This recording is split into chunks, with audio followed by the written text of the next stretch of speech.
Hello guys, how's it going? My name is Dalaran, and in this video we got ourselves quite a few updates for classes as well as content in this Tuesday Wednesday reset for World of Warcraft.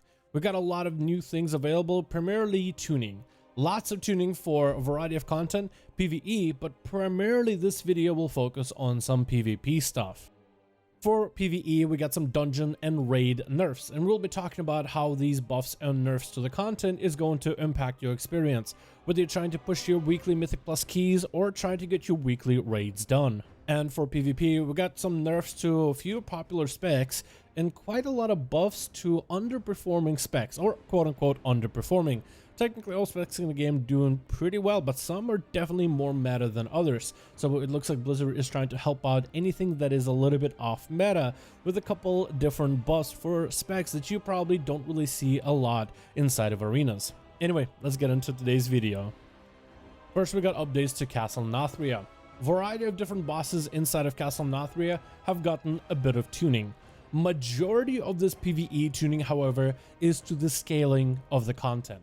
There are some things that are tuned in terms of the health of adds or health of bosses getting adjusted, but majority of the changes you'll find out happens to be with the tuning, depending on the group size of your raid, whether you're doing raid on normal or heroic. The scaling depends off of how many players are inside of your raid. So if you have a big raid with lots of people in there, the content, the fights, and the mechanics are going to adjust to facilitate more players and probably do more damage. But with a smaller group, it should do less damage and have less mechanics thrown at you. But in fact, this raid, and my guildies noticed the same thing, it favors larger groups. It's a little bit better and even easier to do when you have a lot of people there, whether they do the damage or not, just because the content and the numbers are just better for larger groups rather than for smaller groups. So hopefully this will be adjusted to allow all of you guys to get your weekly raids done, especially in heroic or normal, and maybe even allow more of you guys to pug them, especially if you like smaller groups.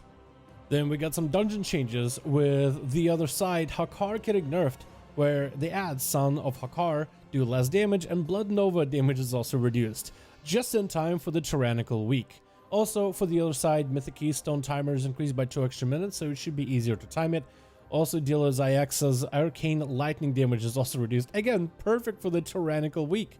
Spires of Ascension Vengeance, which is the second boss, Bleed, now doesn't last as long. Again, perfect for the Tyrannical week. Then also Necrotic Wake, now Thor the Rhymebinder, last boss of Necrotic Wake. When he banishes you and you do your run on the side of Necropolis, when you come back, that boon for 100% damage will last longer. Again, better for Tyrannical.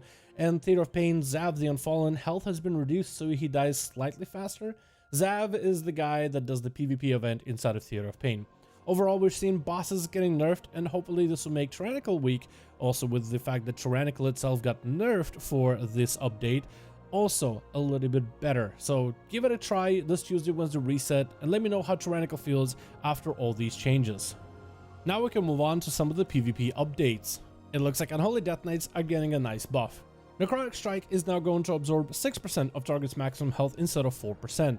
A change they made back in Battle for Azeroth when Unholy was just rampantly everywhere, and even though this change happened back in BFA, it didn't stop any Unholy Death Knights from competing and doing well.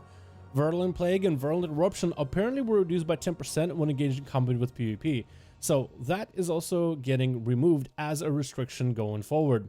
We haven't really seen a lot of Unholy Death Knights, or at least I haven't, when it comes to PvP. Mostly it's Frost with the big cleave of Chill Streak and the massive dragon that stuns your whole group.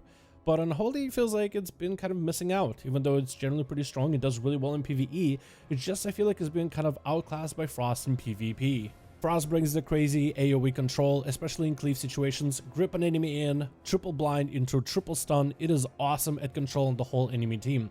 So we'll see if maybe we'll see more Unholy Death Knights in PvP, especially for that crazy spread cleave and necrotic focus. Might make them a little bit stronger as target colors and RBGs.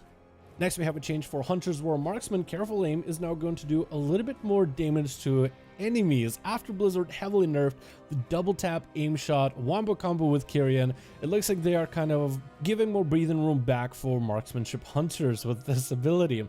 A lot of marksmanships swapped to rapid fire focus build, so now not only do you have Kyrian Arrow that lets you hit the walls, now rapid fire lets you keep shooting enemies through walls. So maybe this is where Blizzard is trying to give a little bit more leeway for any hunters that want to play aim shot. You know, kind of like a Duster Warlock casting a full Chaos Bolt, Marksmanship Hunter casting a full aim shot. If they cast it through and they make a build all about that opener damage, shouldn't they be able to get some value off it? So we'll see if that'll make more Marksmanship Hunters want to play a bit more of that aim shot playstyle. Bestial Wrath also has been buffed. Effectiveness is no longer reduced by 20% when engaging combat with enemy players. Now, which part of it is getting buffed? The 20% reduction I was not aware of originally.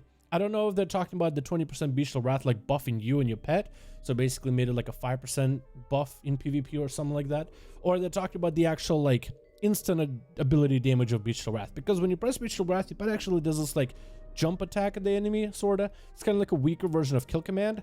I'm pretty sure it's the damage modifier component for you and your pet though. So maybe we'll see more Beastmaster Hunters having some more savage bursts in PvP. It's hard to tell how good this will be, but I do have my hopes up. We also have some changes to mages where Dampen Magic is actually getting nerfed by a little bit. Actually, about half a nerf. I guess they were too good at dealing with dots. Frost Mage's Glacial Spike no longer reduced by 20% when engaging combat with PvP players. That might mean the Chaos Bolt and Frost Mages with massive spikes could potentially return, but even if you don't like Glacial Spike, Ray of Frost apparently is no longer reduced by 15% when engaging combat with players. So a 20% and a 15% buff for one specific ability for Frost Mages. Would that allow them to have more play and a more of a return? For Fire Mages, however, we saw a nerf with Pyrokinesis talent that reduces combustion cooldown every time you fireball an enemy, down from 5 seconds to 3 seconds reduction. I guess Fire Mages were getting combustion way too quickly, even trading out Meteor for a 1-minute burst mages. Combining that PvP talent together with Kindling, which kind of double dips into one another, it allows you really quick combustion windows, and I doubt any healer can deal with a Fire Mage who has combustion every 30-40 seconds. So I think that's what Blizzard really tried to curb here. We'll see if that ends up being impactful, but that won't really stop the crazy amazing burst that Fire Mages already have in the game right now. It just takes out more burst windows from them. We're seeing a Mistweaver buff for Chrysalis that reduces life cocoons cooldown by 40 seconds from 25, which means monks should have cocoon available more often. Might even be able to potentially save an ally here and there. We also saw mana regen increase by 20% when engaged with enemy players, so you should have more mana to pump out more heals, or at least there's the idea behind it. I've seen some reports that monks might not really be all that good even with this buff, but I'm still holding out hope that maybe potential we'll see more Mistweavers here and there, because we don't really see Mistweavers anywhere in PvP it looks like. We're also seeing a change with Holy Paladin where damage transferred through Ultimate Sacrifice PvP talent is no longer affected by Blessing of Sacrifice rank 2 upgrade. Normally, this is how Blessing of Sacrifice works. When an ally is taking damage, you put Blessing of Sacrifice on them, reducing the damage they take by 30%. However, that 30% damage doesn't just go nowhere, you actually take it into your own health bar, and you suffer 30% of the damage they take, and you would suffer 100% of that 30%. The rank 2 makes it so you actually suffer 75% of the damage of that 30%, making it so you actually take 25% less damage of the damage that they take, if that makes any sense. Hopefully it does. I try to explain it as best as I could. So basically, if you run that honor talent that makes it so you take 100% of the damage, you don't get that 25% damage reduction, which should be a pretty big change towards just how much damage paladins take, because you don't get the use of that rank 2 version of Blessing of Sacrifice. I wonder how impactful it will be. Another thing they did is nerf the mana regen for paladins, since you have mana, but you also have holy power now to heal things, so you basically have 2 resources, and it looks like paladins just simply never run out of mana. I don't know if this is going to be enough to make holy paladins bad or in line with the rest of the healers, and I wonder how much of a nerf this will be. I'm pretty sure we'll still see a lot of holy paladins by the Tuesday Wednesday reset anyway. But anyway, this has been the updates that we had for all the different classes and all the different things that are happening on World of Warcraft on Tuesday/Wednesday EU reset. Thank you guys so much for checking out this video. Let me know what you think about these buffs and nerfs. Do you think they'll be impactful enough or not really? Thank you all so much for watching. Hope you guys enjoyed. And as always, I'll see all of you in another video.